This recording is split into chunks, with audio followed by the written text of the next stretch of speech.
Today we are having new chapter that's called elasticity of demand. So now we are going to study how we are going to to measure the degree of elastic demand. इससे पहले हमने जो भी पढ़ा था, हमने एक law पढ़ा था, लॉ ऑफ डिमांड. उसमें जो हमने पढ़ा था उसने हमें सिर्फ क्या दिखाया था, उसने हमें सिर्फ डायरेक्शन दिखाई थी और वो क्वालिटेटिव इन नेचर था. लेकिन उसमें सिर्फ डायरेक्शन इस तरीके से दिखाया गया था कि ये इंक्रीज हो रहा है कि डिक्रीज हो रहा है, लेकिन कितना हो रहा है वो हमने आज पढ़ना है. इलास्टिसिटी ऑफ डिमांड, जो कितना हो रहा है. फॉर एग्जांपल ये प्राइस है, प्राइस ऑफ एप्पल, ये क्वांटिटी है of demand, demand of Apple. Okay, ये हमें लॉ में पढ़ा था 42 प्राइस जब डिक्रीज होगी 50-40 ये प्राइस है, हमने डिक्रीज की. तो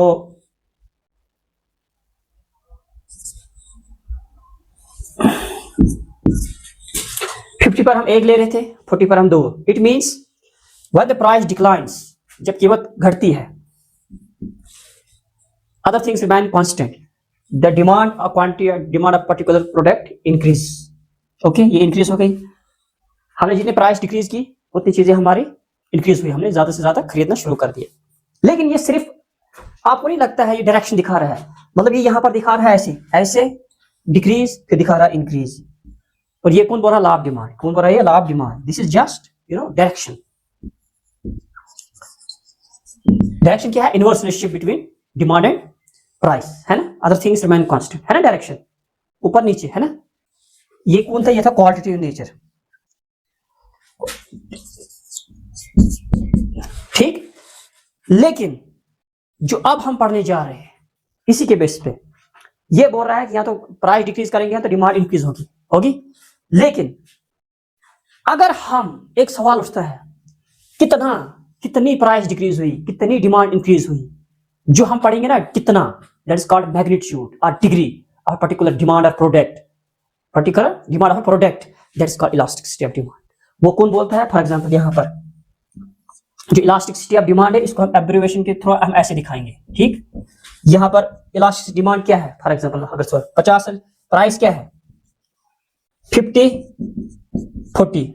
इट मींस 10 प्राइस चेंज हुई ना, 10 प्राइस चेंज हुई, 10 प्राइस चेंज. यहां पर क्या है? प्रोडक्ट जो है इंक्रीज हुआ 2 में से एक. इट मींस प्रोडक्ट इंक्रीज 1 हो गया. पहले 1 लेते हैं, 2 लिए.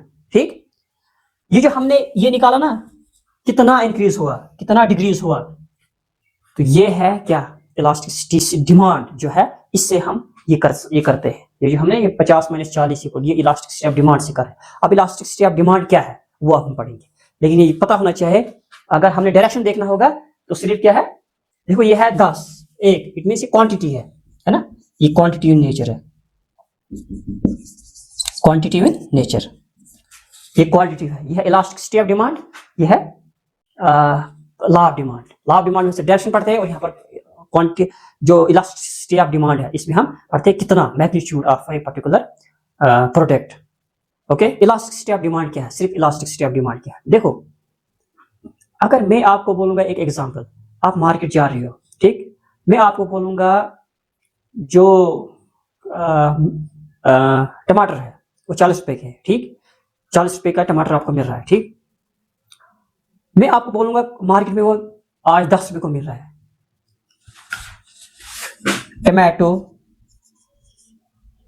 टमाटो प्राइस कितनी है? 40 रुपीज 1 kg, 1 kg. ठीक, डिमांड, क्वांटिटी डिमांड 1 kg है. ठीक, 1 kg, ये पता होना चाहिए आपको. फॉर एग्जांपल मैं आपको बोलूंगा 10 रुपए में आप जो प्राइस है वो डिक्रीज हो, कितनी? 10 रुपए होगी. कितनी होगी? 10 रुपए. अब आप मुझे बताओ आप कितना लोगे एक टमाटर? डेफिनेट है, अगर आप 40 का एक लेते हो, आप कम से कम 10, आपको पता है या तो प्राइस इंक्रीज होंगे या तो कुछ होगा. अब 10 रुपए के टमाटर जो है कम से कम 4-5 किलो, 5 किलो लोगे. 5 किलो लोगे. कितने लोगे? 5 किलो. क्यों? क्योंकि बहुत सस्ते मिल रहे हैं, क्योंकि ये तो महंगे थे पहले.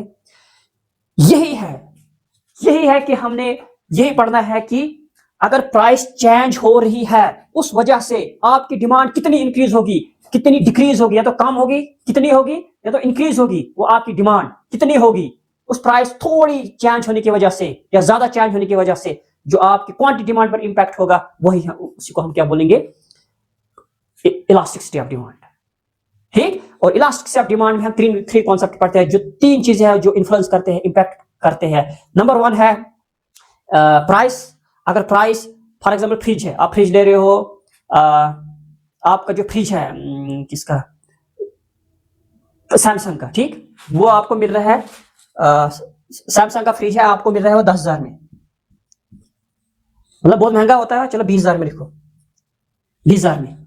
अगर हम कहते हैं कि प्राइस दिवाली आ रही है, अब प्राइस थोड़ी प्राइस की चेंज होगी, अगर मैं आपको बोलूंगा 15,000 में मिल रहा है, अगर ये एक आप एक लोगे ना, ये एक, लेकिन इस प्राइस की वजह से 15,000 में आप 3 लोगे, और यही है, इस प्राइस ने आपकी क्वांटिटी डिमांड कितनी इंक्रीज की, इसको बोलते हैं हम इलास्टिसिटी ऑफ डिमांड। यह है प्राइस की वजह से। अब फॉर एग्जांपल एक सेकेंड, फॉर एग्जांपल अब ये तो प्राइस थी, अब इनकम की वजह से क्या होता है, वो इनकम को हम इकोनॉमिक्स में इस तरह दिखाते हैं, वाई, ये पता होना चाहिए आपको, ठीक। अब मेरे पास पहले 10,000 इनकम थी महीने की, कितनी थी 10,000, ठीक। मैं स्कूटर सिर्फ चलाता था, क्या, स्कूटी पर चलता था, ठीक। अब मेरी इनकम जो है सिर्फ स्कूटी का खर्चा उठा सकता था, लेकिन अब मेरी जो है 25,000 हो गई, ठीक। अब मैं क्या करूंगा, अब मेरी इनकम जो इंक्रीज हुई, अब इसकी वजह से मैं क्या करूंगा, अब स्कूटी से मैं कार लूंगा, ठीक। अब जो आपकी डिमांड है उस पर इस इनकम ने कितना असर किया, इस इनकम की वजह से आपकी डिमांड पर कितना असर हुआ, वो हम पढ़ेंगे इनकम इलास्टिसिटी ऑफ डिमांड, ठीक। तीसरा है price of related goods. Price of related goods मैं अभी आपको बोलूंगा, देखो for example Coca Cola and Pepsi. Coca Cola की प्राइस कितनी है, 20 रुपए, ठीक, फॉर एग्जांपल मान लेते हैं, लेकिन जो इसकी प्राइस है वो है रखो 19 रुपए, किसकी, पेप्सी की, ठीक। अब अगर इस पेप्सी की प्राइस हम इंक्रीज कर देते हैं 25, ठीक, तो इसकी तो बराबर है ना 20, इट मींस कि इसकी डिमांड ज्यादा होगी ना कोका कोला की, लेकिन इस कोका कोला की डिमांड कितनी कम होगी, कितनी ज्यादा होगी, due to this change of price. इस ये जो चेंज हमने प्राइस किया ना, इस चेंज प्राइस, इसकी जो प्राइस थी पहले 19 थी पेप्सी की, फिर 25 होगी, ये जो प्राइस हमने चेंज की इसकी पेप्सी की फ्रॉम 9 to 25, इससे कितना इंपैक्ट पड़ेगा इसकी डिमांड पर, किसकी, कोका कोला की डिमांड पर, इसको हम पढ़ेंगे price related goods of elasticity of demand. ये है 3 इलास्टिसिटी ऑफ डिमांड। इसके बाद हम पढ़ेंगे सबसे पहले प्राइस इलास्टिसिटी ऑफ डिमांड की, प्राइस की वजह से डिमांड पर कितना असर होता है, कम लोगों के ज्यादा, प्राइस चेंज होने की वजह से होगा, तो हम पढ़ेंगे सबसे पहले। तो इलास्टिक